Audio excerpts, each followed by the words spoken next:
আইন শৃঙ্খলা বাহিনী আমাদের প্রত্যেক বছরই নিরাপত্তা দেয়, এই বছরে আশা করি তার চেয়ে বেশি নিরাপত্তা দিবে। আজকে সকালবেলা আর্মির টিম ঘুরে গেছে আমাদের দিকে, তাতে মনে করি কোনো সমস্যা বলে আমার মনে হয় না। আর আমরা ওরকম সাহস নিয়ে চলি যে কেউ কিছু ক্ষতি করবে চিন্তাই আমরা করি না। এটা আসলে সঠিক আমি বলতে পারবো না, 15-16 বছর হবে।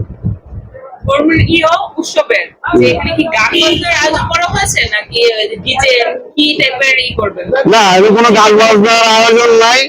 আমরা ওই যে ডেস্ক বাজিয়া পোলা বাইরে একটু নাচানাচি করে সন্ধ্যার পরে ওইরকম পূজার গানই চলে, অন্য কোনো গান টান এই জায়গা হয় না। হ্যাঁ, মনে হচ্ছে এগুলা আমরা পোলাপাইন আছে, অনেক পোলাপাইন আছে। আমি 3 বছর চলতেছে। ধন্যবাদ। ভালো।